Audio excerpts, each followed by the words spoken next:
Assalamualaikum dan salam sejahtera. Apa khabar murid-murid? Cikgu harap murid-murid berada dalam kesihatan yang baik. Ya.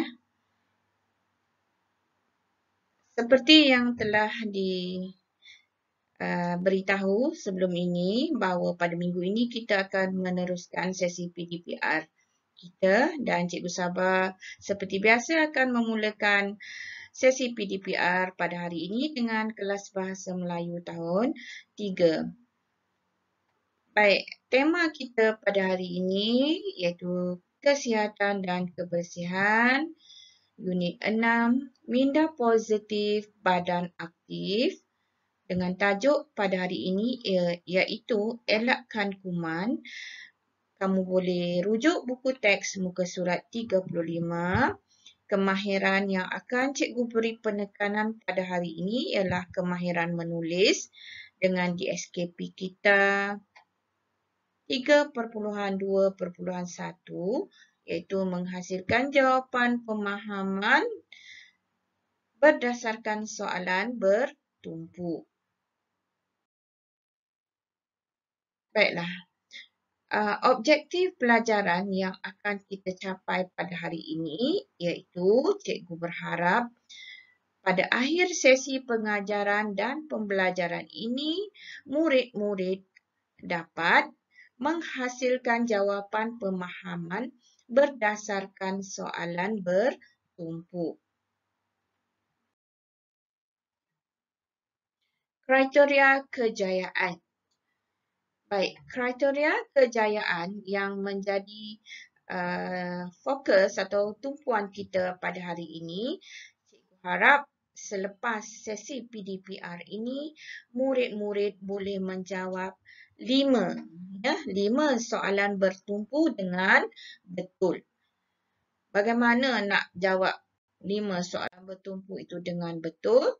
Jadi sila beri perhatian dan sila bersedia dengan buku teks Bahasa Melayu jilid 1 kamu, ya, dan buka halaman 35. Ini halaman 35 dengan tajuk kita pada hari ini, elakkan kuman. Baiklah, kemahiran seperti mana yang cikgu nyatakan sebelum ini, kemahiran yang akan kita beri fokus adalah kemahiran menulis, ya.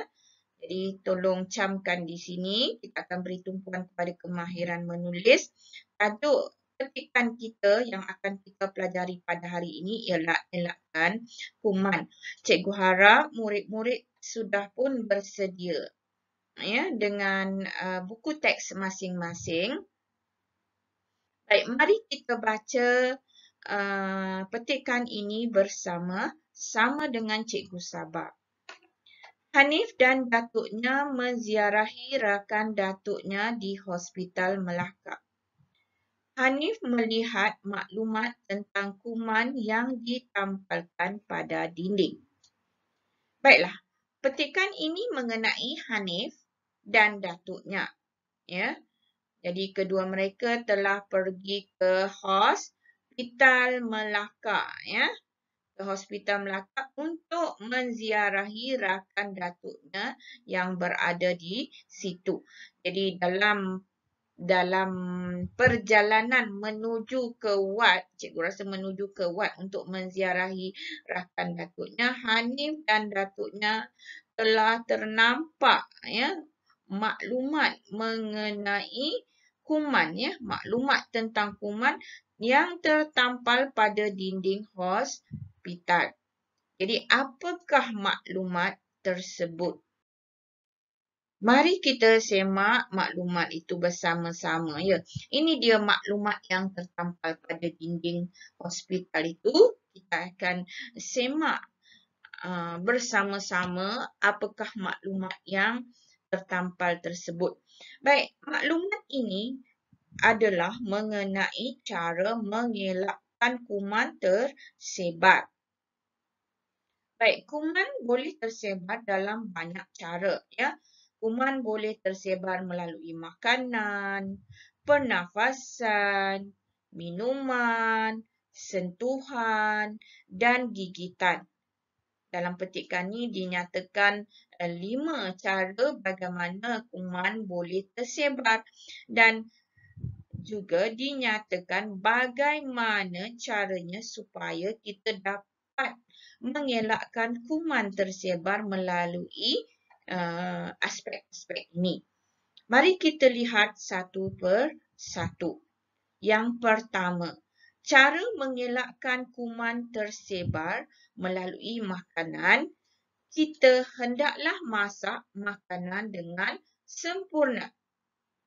Ya, awak perlu makan makanan yang telah dimasak dengan sempurna. Maksudnya, elakkan makan makanan yang mentah. Okey, kalau ibu awak masak, pastikan masak dengan cukup. Ya, maksudnya tak ada mentah ataupun kurang masak di dalamnya. Ya, jadi perlu gunakan suhu masa yang sesuai supaya makanan itu dimasak dengan sempurna. Kedua, elakkan makan makanan yang tercemar. Melalui makanan, kuman boleh tersebar. Jadi caranya awak perlu mengelakkan makan makanan yang tercemar. Maksudnya sekiranya makanan itu terdedah, tidak ditutup, lebih baik jangan makan. Ataupun awak perlu mengelakkan makanan yang contohnya makanan yang telah dibiarkan semalaman ataupun makanan yang didedahkan terlalu lama. Jangan makan makanan yang tercemar seperti itu sebab dia boleh mendatangkan kemudaratan dan menggalakkan penyebaran kuman. Baik, seterusnya kita perlu basuh sayur dan buah-buahan dengan bersih. Maksudnya sebelum makan, sayur-sayuran perlu dibasuh dengan bersih.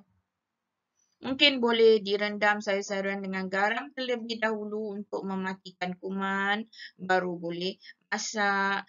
Dan begitu juga dengan buah-buahan. Perlu dibasuh dengan bersih sebelum dimakan. Baik, seterusnya kuman juga boleh tersebar melalui pernafasan. Bagaimanakah cara mengelakkan penyebaran kuman melalui pernafasan? Kamu perlu tutup mulut semasa bersin dan batuk. Kemudian, pastikan jarak yang sesuai semasa bercakap dengan pendengar. Baik, satu lagi tambahan untuk mengatasi masalah ini, terutama dalam keadaan COVID yang masih berleluasa ini, awak perlu pakai pelitup muka. Ataupun sekiranya kamu tidak sihat, pastikan pelitup muka sentiasa dipakai untuk mengelakkan nafas atau kuman kamu tersebar terkena orang lain sekiranya kesihatan kamu tidak baik. Jadi dengan cara itu, dengan cara mengelakkan tersebar kuman dengan pelitup muka, menjaga jarak ataupun tidak perlulah pergi ke mana-mana, duduk saja di rumah. Dengan cara itu, kamu dapat mengelakkan daripada tersebarnya kuman yang boleh membawa kemudaratan kepada kesihatan. Baik, seterusnya melalui minuman, kamu perlu menggunakan atau minum air yang terawat. Jangan minum air mentah, maksudnya air paip, air yang tidak dirawat, air yang tidak dimasak. Ya, ataupun kamu juga perlu mengelakkan air tercemar, contohnya air yang tidak bersih yang mengandungi kuman, contohnya air dari sungai yang tercemar, ataupun air dari mata air atau kolam. Jadi, bila nak minum, pastikan minuman itu dari sumber air yang telah dirawat, dimasak ya supaya kumannya mati dan elakkan minum air yang tidak dirawat atau tercemar atau air mentah. Seterusnya basuh gelas dengan sempurna. Setiap bekas minuman ataupun bekas makanan perlulah dibasuh dengan bersih. Baik, cara mengelakkan kuman melalui sentuhan, kamu perlu mencuci tangan sebelum makan. Cucilah tangan dengan cara yang betul seperti yang telah diajar oleh bahagian kesihatan. Ya, ada 6 langkah yang perlu diikuti ketika membasuh tangan. Jadi dengan cara itu kamu dapat mengelakkan penyebaran kuman melalui sentuhan. Baik, ada juga tambahan mungkin kamu boleh gunakan sanitizer setiap kali keluar atau selepas mencuci tangan atau hendak ke tempat-tempat awam.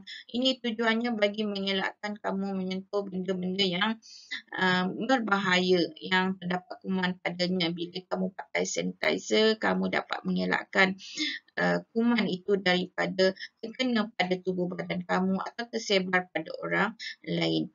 Baik, seterusnya melalui gigitan. Jadi janganlah nak mencari binatang-binatang liar dan mendedahkan diri kamu kepada gigitan serangga-serangga yang berbahaya sebab dia boleh mendatangkan kemudaratan kepada tubuh badan dan kesihatan kamu. Sekiranya berlaku perkara tersebut, segeralah dapatkan rawatan di hospital atau klinik yang berhampiran.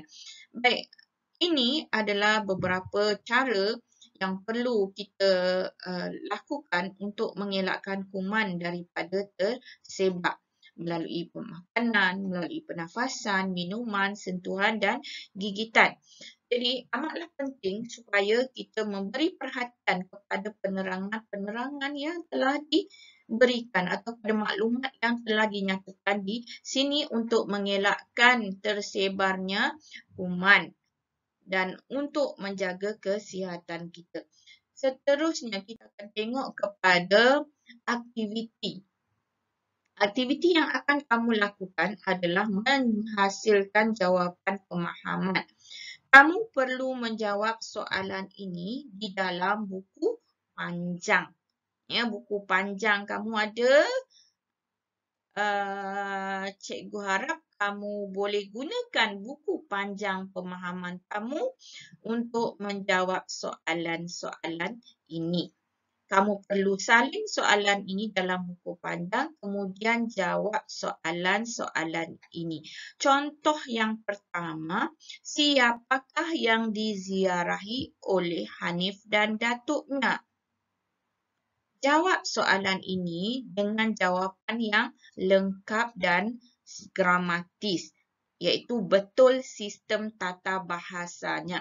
Contohnya tadi, kamu tahu bahawa Hanif dan datuknya pergi ke hospital Melaka untuk menziarahi rakan datuknya, kan?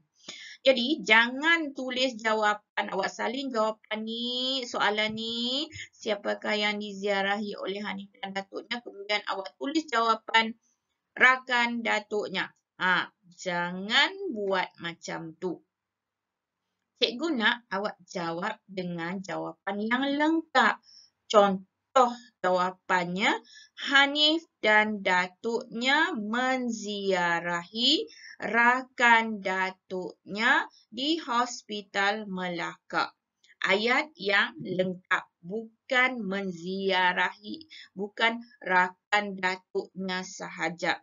Jadi pastikan jawapan awak lengkap dan betul struktur bahasa. Struktur bahasanya mesti betul. Tanda bacaan mesti betul. Huruf besar, kecil mesti betul. Struktur bahasa mesti betul. Selepas awak salin soalan yang pertama, salin soalan yang kedua. Selang satu baris, baru salin soalan yang kedua. Ya. Pastikan selang satu baris. Kemudian jawab soalan yang kedua. Di manakah Hanif melihat maklumat tentang kuman? Jangan pula awak tulis dinding. Tak nak. Awak perlu tulis salin dari perkataan Hanif ni, dari perkataan kedua, selepas partikel kah ni, selepas perkataan kah ni. Salin dari sini. Hanif melihat maklumat tentang kuman. Seterusnya baru salin jawapan. Begitu juga dengan soalan yang ketiga. Ingat ya, soalan yang ketiga. Baik, bagaimanakah kita dapat mengelakkan kuman daripada tersebar? Bila awak nak tulis jawapan ini, pastikan awak salin dari perkataan kita ni ya. Cikgu nak gunakan selepas partikel kah ni. Ini partikel kah ya. Ini partikel kah. Awak perlu salin jawapan awak bermula dari perkataan yang kedua. Selepas partikel kah ini sampai awak salin sampai habis. Kita dapat mengelakkan kuman dari tersebar. Kemudian baru awak sambung jawapan. Kita tengok balik yang kedua ni tadi. Baik. Ini partikel kah. Ingat ya, ini partikel kah. Mula salin dari sini. Okey, Hanif. Hanif melihat maklumat tentang kuman. Okey, di mana? Ya, seterusnya tulis jawapan. Begitu juga ya, apakah cara agar kuman tidak tersebar melalui makanan? Jadi selepas awak salin selepas awak siap soalan yang ketiga, awak selang satu baris, salin soalan yang keempat, salin bermula dari perkataan yang kedua selepas partikel kah, iaitu bermula dengan perkataan cara. Baik, cara agar kuman tidak tersebar melalui makanan. Okey, baru awak sambung tulis jawapan.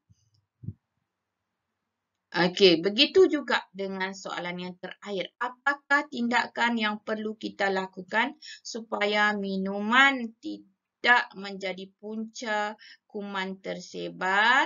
Boleh mula salin dari perkataan yang kedua. Ini adalah panduan ya murid-murid, panduan untuk awak menjawab soalan bertumpu dengan betul dan gramatis. Ini sekadar panduan. Awak boleh tulis jawapan dengan cara awak sendiri. Tapi pastikan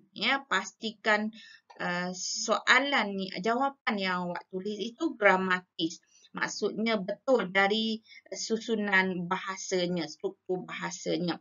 Baik, jawapan-jawapan ni semua perlu awak lengkapkan dalam buku tulis. Ya.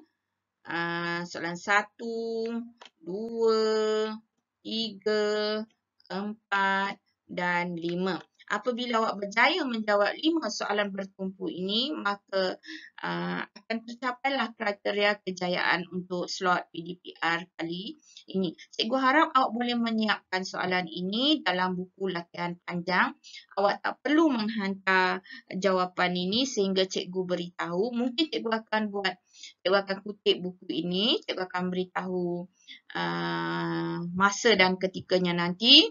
Yang penting awak siapkan dahulu dan cikgu akan apa-apa perubahan, cikgu akan maklumkan kemudian. Jadi pastikan awak tulis dalam jawapan yang lengkap. Cikgu rasa untuk kali ini sekian dulu slot kelas Bahasa Melayu. Cikgu harap murid-murid dapat menyiapkan tugasan yang cikgu beri dan jaga diri, jaga kesihatan. Sekian. Assalamualaikum warahmatullahi wabarakatuh.